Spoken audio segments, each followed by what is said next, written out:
Thank you very much for having me here.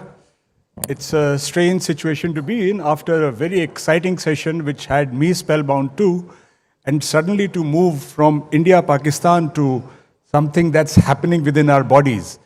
So I hope there is some interest in our own bodies, and of course I believe everyone is interested about being youthful and living longer. I'm not claiming to come with the final answers here, but I hope to have a good conversation. So the idea is, can hormones help us live longer? Well, it's not a yes or no answer, but we know that there's a big question. The question has arisen because our life expectancy now is around 70 years, 2 or 3 years more in women, less in men.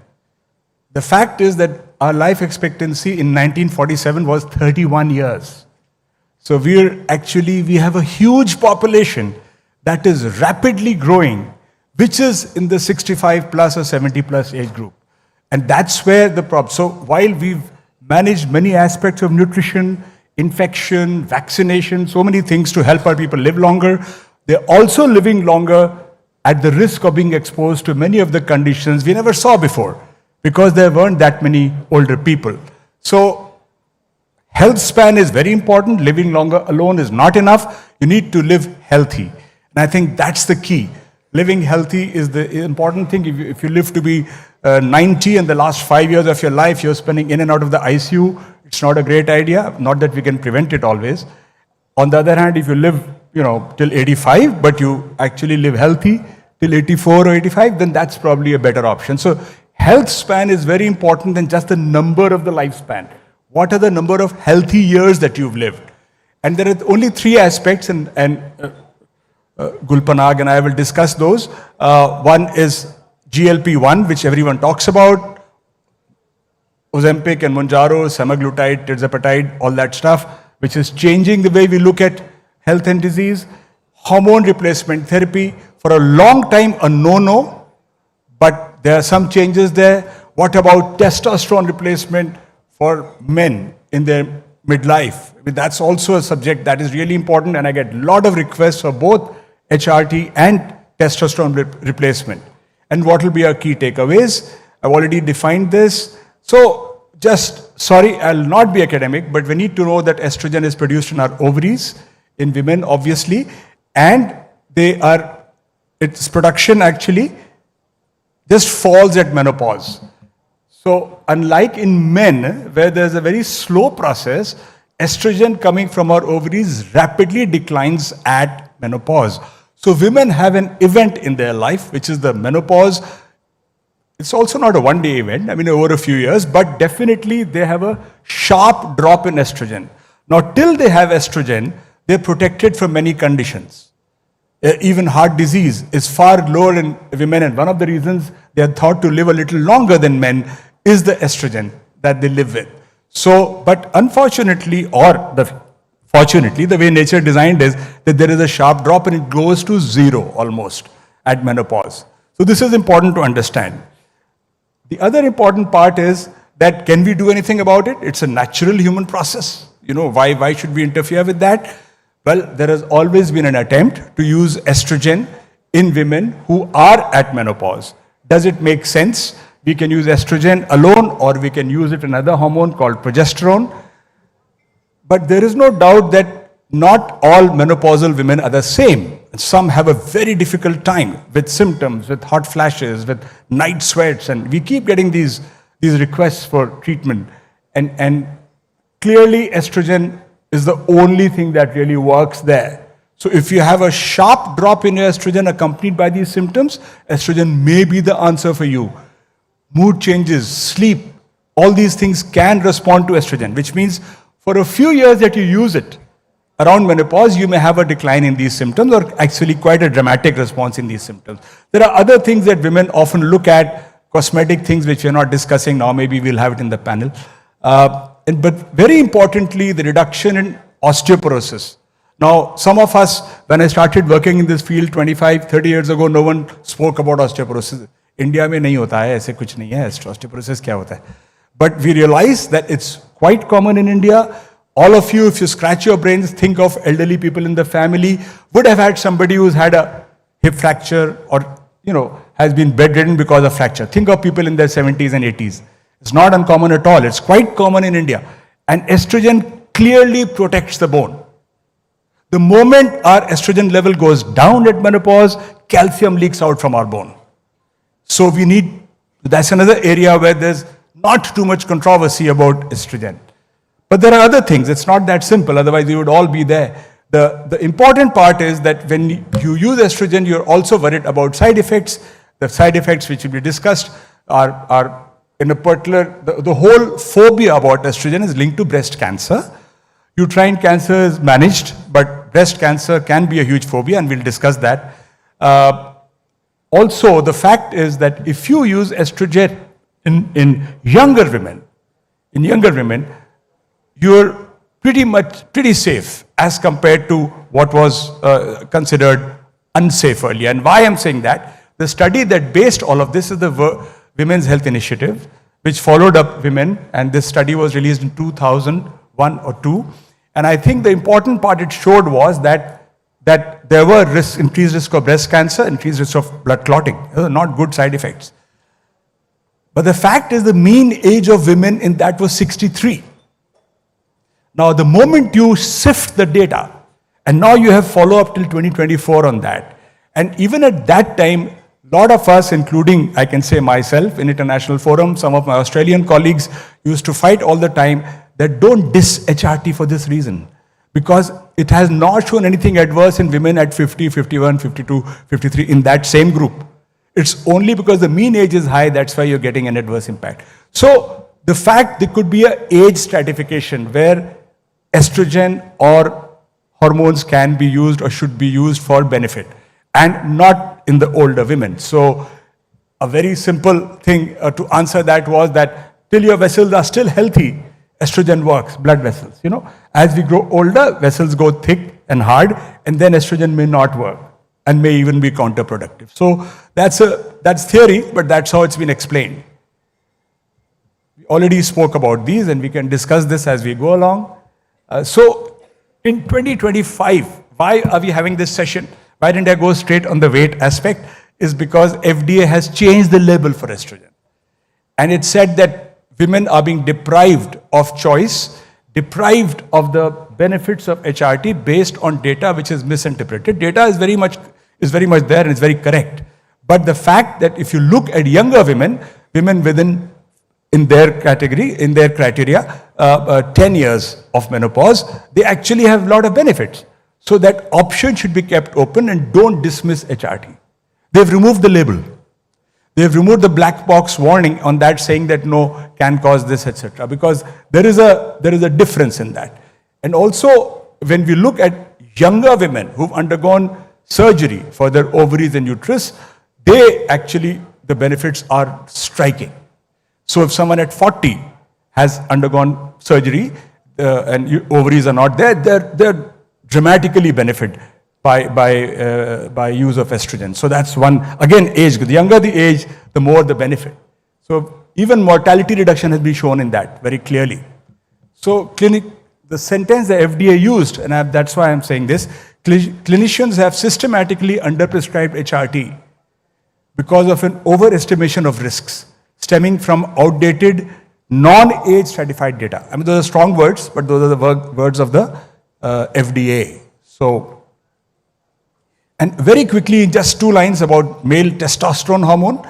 And you know that there is no event like menopause, there's no andropause, there's nothing that happens in men, but there is a slow decline in testosterone. And it can have many, many things. We somehow connect testosterone just to libido and sexual function. But a low testosterone can impair your working capacity in many ways. Fatigue, tiredness, muscle strength, bone strength, all that can be affected. So quite clearly, testosterone, which is produced from the testes, also from other glands, we won't go into all that, but is very important for reproduction, very important for sexual function, but also important for a lot of other body functions, so which especially muscle and bone, which we tend to forget. And therefore, TRT is also, TRT as we call it, testosterone replacement therapy, TRT, is also very much there and in use. And you can see there is a slow decline in male sex hormones. As you can see here, gradually the decline, the pointer is not showing, doesn't matter. So, when you have symptoms of fatigue, tiredness, non-specific symptoms, maybe decreased libido, and you demonstrate clearly via a blood test that the testosterone is deficient, and that's a key point, and we'll discuss that. What does testosterone deficiency, how do you define it? Then you may be a good candidate for testosterone therapy under monitoring of your physician or endocrinologist. I think this is incredibly important because you can't do it randomly. The problem in testosterone is that people are taking it completely randomly. Those who actually require it don't take it. Those who don't require are pumping themselves.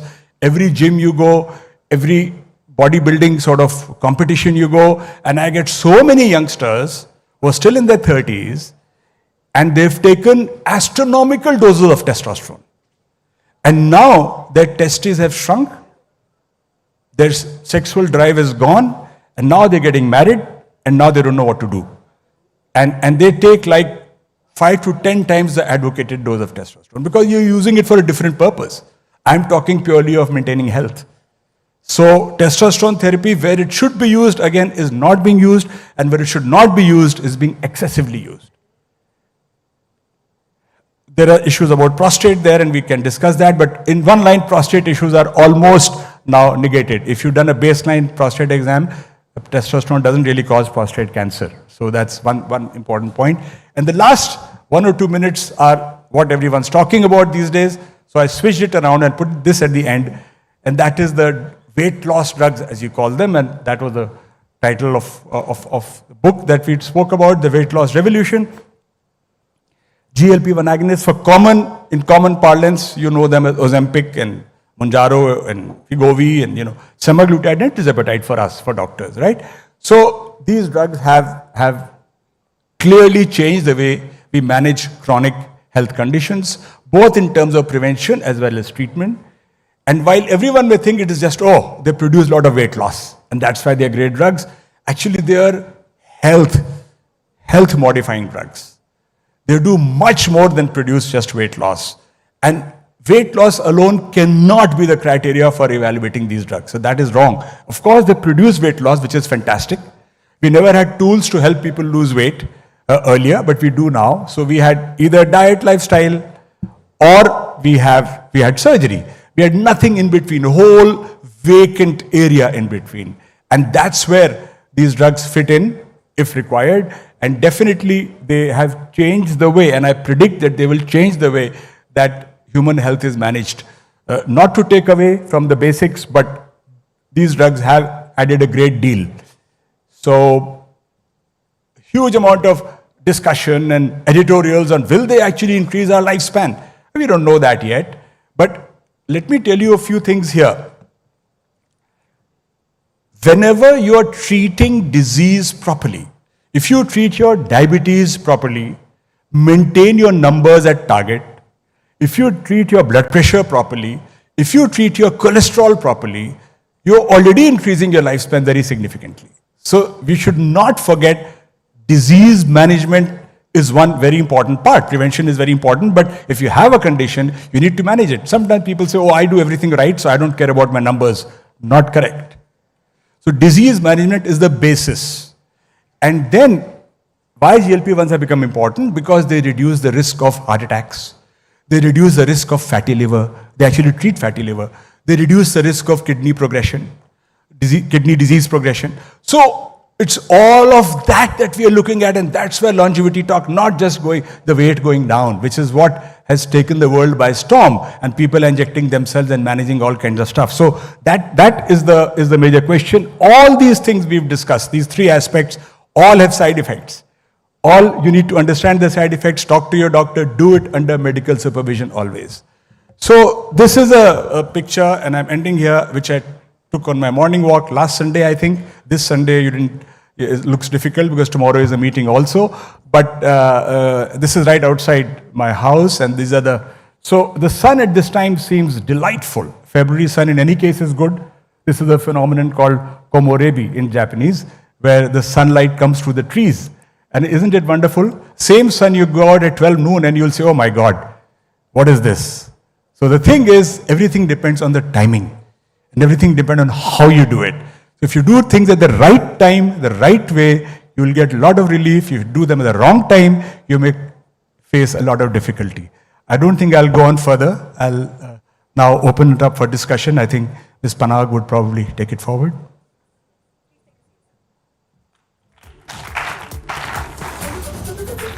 Thank you so much. This has already been fascinating. I've been hanging on to every word. HRT has been painted like a villain for so long. So good to have some of those myths shattered. Gul, can we please request you to carry on the conversation? And such an interesting one this is. Ladies and gentlemen, let's welcome Gul with a round of applause. Thank you again, Radhika. And Dr. Mithal, it was absolutely fascinating hearing you speak. For those of you who don't know, Dr. Mithal is also Padma Bhushan. And it is indeed an honor for me to be sitting here and doing a private yet public consultation with him. So I'm very, very happy. And since I've taken the route of consultation, Dr. Saab, you know, my first question is for the women in the room, and I'm happy to see that we're about 40% women, and maybe only 10% of the age group where this conversation will be relevant, but the ones who are not in this age group should also be listening to this conversation, the young ladies at the back. There's a lot of chatter suddenly about HRT. There's, you know, as Radhika just said, for the longest time, HRT was a villain, and you demystified that because of the sampling, the sample sizes, and the age profile and the mean ages of the original samples that led to the conclusions, which, as you said, many of you fought. Sort of villainized HRT. And women were denied the benefit that could come from hormone replacement therapy. I'm actually going to lead in with a different question. How come suddenly everybody is talking about HRT? Is it because of the Netflix documentary? Is it because of the fact that it's all over everybody's Instagram? Or is it because pharmaceutical companies are now finding yet another target group that they were very happy to ignore for 45, 50 years, because all research dollars in women's health pretty much ended at childbirth. So what happened to woman's life after childbirth, after she was of reproductive age, no longer mattered, because the entire research dollars in medical healthcare were going into taking care of men. So, on that premise, why are we suddenly talking about HRT? Do you think the pharmaceutical companies have something to do with it? Is it marketing? Is it identifying a new age group? What is going on? I think that's a great question, and certainly pharma have their own ways. So, but I don't think this particular aspect right now could be pharma-driven. I don't know if any hidden sort of movements that I'm not aware of, but the fact is as follows. In the 90s, when I was still young, and an endocrinologist, and HRT was, in the US, was 100%. Like, when I was in Boston, if you didn't prescribe HRT to someone at menopause, you had to give an explanation why. So in India, it never picked up that way, but that's how it was. It is one study that threw it out, and the Million Women study, and two studies, you can say, Women's Health Initiative in 2001-2, that just threw it out. So in typical US fashion, either everyone gets HRT or HRT is a villain. So, and there were plenty of us, as I was saying, who was saying that, look, I mean, I don't know how you're interpreting this. It doesn't make sense. So the reasons for HRT revival and the FDA removing the warning are as follows. Number one, the fact that the data was analyzed in 2024 and clearly showed that women in their 50s or within 10 years of menopause did not get into any trouble at all, had considerable benefit. So that's first. The second that happened was that the molecules changed in the sense that we were using much cruder estrogen and progesterone now. Now we have perfect estradiol, I mean the same hormones that are present in the body, and micronized progesterone. So the use of these two, some of the side effects you're getting around. For example, the clotting side effect and others, even breast cancer, dramatically down if you use these newer molecules, which are not that new, which have been around for 10 years at least. Right. The third is the route of administration. That is, if you use it transdermally, you are able to avoid that whole clotting axis that goes through the liver. Meaning, what I'm saying is, estrogen has been associated with increased clotting. But if you use dermal patches, then you avoid that. So this data was accumulating over the years. Plus, the FDA took a step of reviewing the WHI data. So therefore, it's still not a blanket thing. It's not like the 90s. But the right hormone at the right time, by the right route, should not be denied to And by women the who are right suffering. practitioner. That obviously is a Because challenge. I want to interrupt you, Dr. Saab, here. I'm seeing a lot of practitioners on women's health reach their target audience through forums like Instagram, where it's challenging to verify their antecedents and also to find out whether they are peer-reviewed and what their peers think of them. So for me, while I'm very happy as a woman that HRT has entered the conversation and it's being spoken about at a forum like this, what also makes me a little concerned is that today, the dosage, the quantity, the category, the quality of the hormone replacement is being prescribed by women who are struggling, are looking for solutions, and sometimes finding them online through online consultations by doctors who are perhaps not endocrinologists. So I think that's my pet peeve, actually. We are struggling with this. Not endocrinologists, not even doctors. You don't know who's telling you what on Instagram. Somebody says have creatine. Somebody has. I mean, apart from the hormone bit. Yeah, but everything. The not knowing the physician who is prescribing this to you just because you're so desperate to find some solution to your challenges. You know it's so challenging for women to navigate this phase of their lives, perimenopause Absolutely. and menopause, that any help seems like help, and then it comes in the form of I don't want to use the word quack, but it comes in the form of pop support. So I think by it's Instagram. quackery. I mean, you're being kind. I think it's just plain quackery. I think it's illegal. It shouldn't even be done. And you've seen China has, for example, now tried to, I mean, China is different, of course, tried to regulate even those who give nutrition advice on Instagram, and also definitely health advice. You need to, otherwise you can be hauled up. So what I'm saying is that yes, Instagram and such social media channels, which are actually very good for disseminating information, but the ability of the reader to distinguish is very limited. So I'll add one point here. Number one is all the three drugs we're going to talk about, all three should be prescribed ideally by trained endocrinologists, if not by a senior physician or gynecologist. We're still talking about HRT. HRT, testosterone, We'll and come back to that. I GLP-1. just want to But just all of them, isolate all of HRT them, for the yeah. moment. So all of them have to be prescribed by them. The challenge, however, is the way the world is going, and with AI and all these platforms coming in, it will be impossible to implement that. That's what I see. I keep saying it has to be implemented, regulation. But I think it's going to be increasingly, I'm just sharing this, I mean, I don't know. It's going to be increasingly hard for people to implement strict regulation in medical. So we will have, as specialists, as doctors, to come out with simpler algorithms, take away the complexity and say, okay, these are the criteria by which, you know, people can still go ahead with HRT with just a physician or maybe, you know, whatever.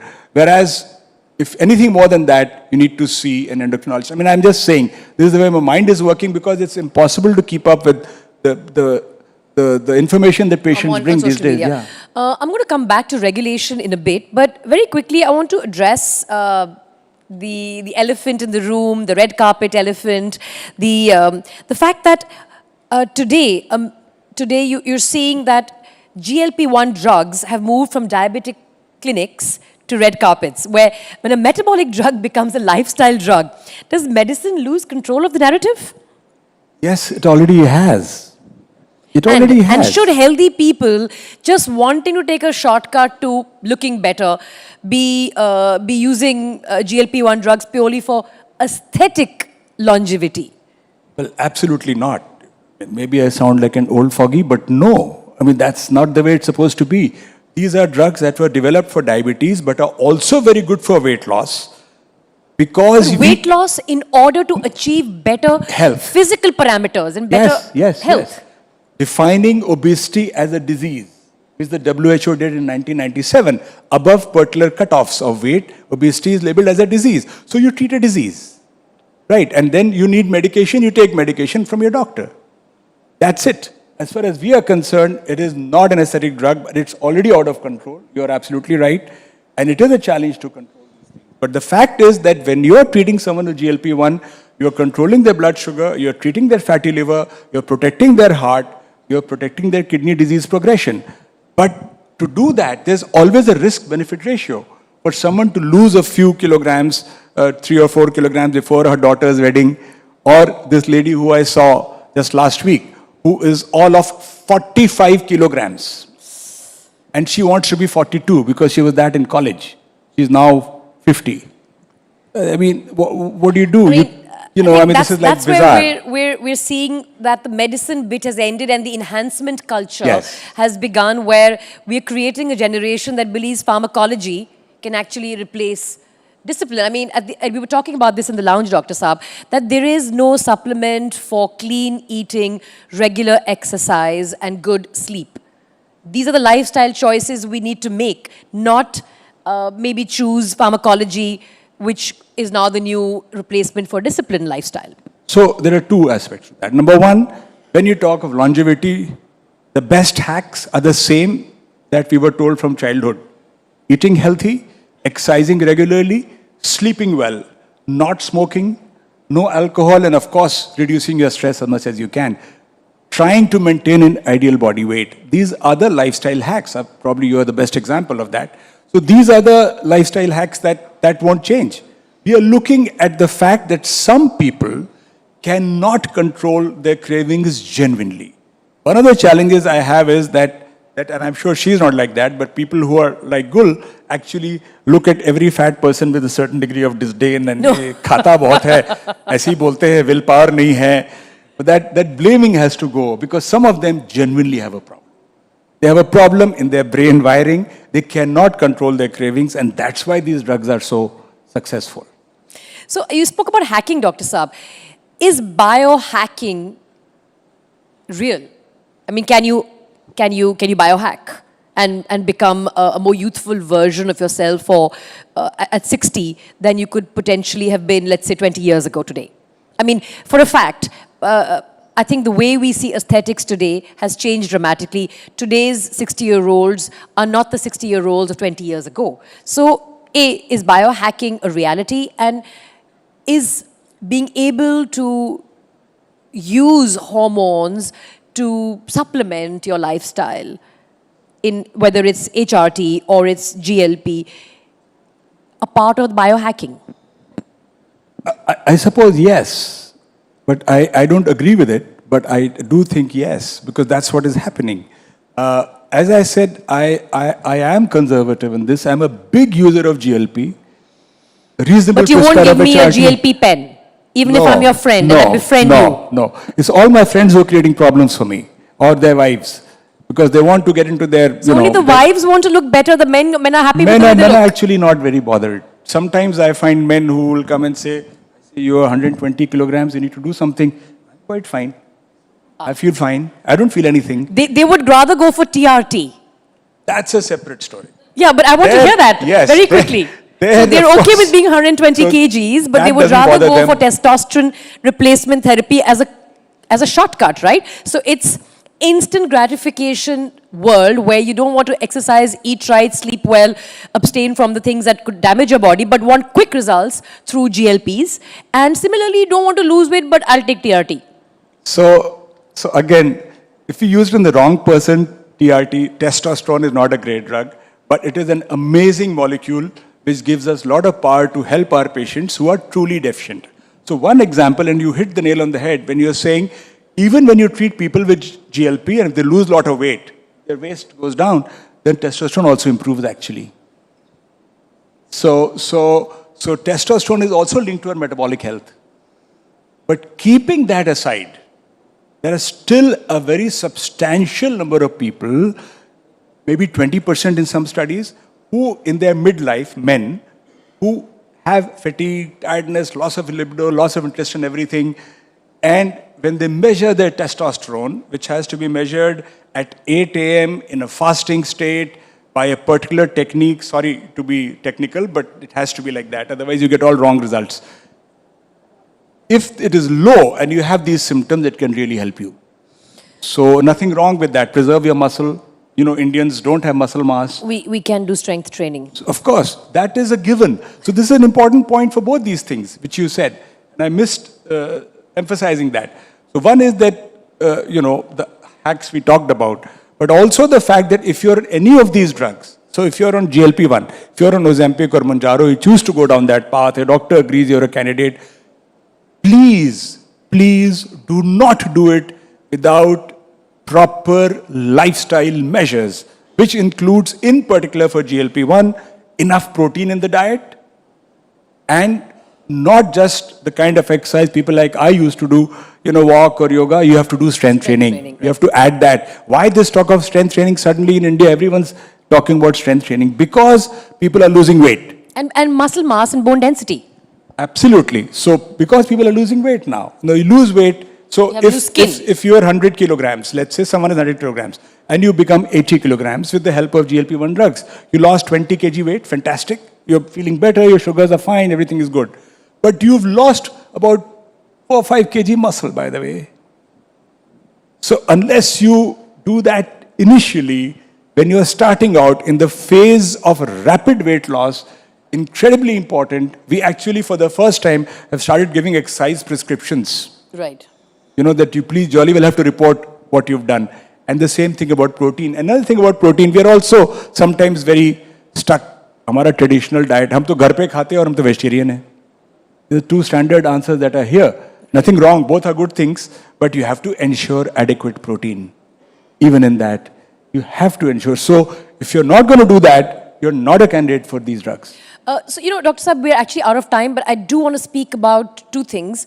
Regulation, and we'll do that in 1 minute, and then I have a quick rapid fire where you're only allowed to answer in 10 seconds. But regulation, the promise of eternal youth is that scientifically honest and commercially seductive. And we regulate food labels, we regulate drugs for disease, but should there be clear regulatory category for enhancement medicine? And should practitioners on social media, going back to the earlier conversation, should practitioners be brought under, I wouldn't say stronger, but more severe regulatory controls? Could you quickly answer that so we can dive into the rapid fire? In one line, the drugs are under regulatory control. Drugs that we are talking about, all, if the laws are followed, they cannot be they shouldn't be misused. And the practitioners? But the other part, the supplements and all that is going on for youthfulness, because they are classified as nutraceuticals and others, they are not under any regulatory control. So there should be more control, there should be more discerning dissemination of information. So the drugs, let me say very clearly, technically speaking, theoretically speaking, all drugs are under control actually. You can't just pick up a GLP-1 and use it, technically speaking. Even if you're friends with Dr. Mithal. Okay. All right. Before we end this, very quick. I'm not aware of any of this. None of the questions were planned. and now there's a rapid fire. And now for the surprise. Okay. 3 rapid fire questions. 1 hormone that's overhyped. Cortisol? I thought you were going to say testosterone. Okay. No. Cortisol. 1 hormone that's underused. Okay, can you quickly give me a 1-line explanation as to why is cortisol overhyped? Because circulating levels of cortisol do not reflect accurately our stress levels. Either cortisol is associated with disease, which is different. But nowadays people are saying, oh, my cortisol is high, that's why it's happening like that. So you don't know. I mean, what level is high and what level is not high. Mental and physical stress could raise the cortisol. Like running a marathon raises your cortisol. So in principle, the physiology is correct. Physical and mental stress will raise the cortisol. But which is the level that is high? Right. When do you... We don't know. Okay, people are just using all kinds of numbers. 1 hormone which is underused. I think actually both the sex hormones, estrogen and testosterone in India, I'm talking Underused. Indian context, they're underused. Okay. Last question. Is 80 going to be the new 60? I don't know. That's what everyone's talking about. The idea is to do our best what we can for our health and have our doctors do the best too. But yes, it has changed, as you said, from when I was a kid to now. And I guess most of the change has happened at the moment because of better nutrition and better disease management. So hopefully, don't neglect your disease. Follow the basic lifestyle hacks. Ask your doctor if you're a candidate for any of these. Then maybe it will be the new 60. Who knows? Well, here's to hoping that 80 is the new 60. Thank you so much, Dr. Mithal. It's been delightful talking to you. Thank you very much.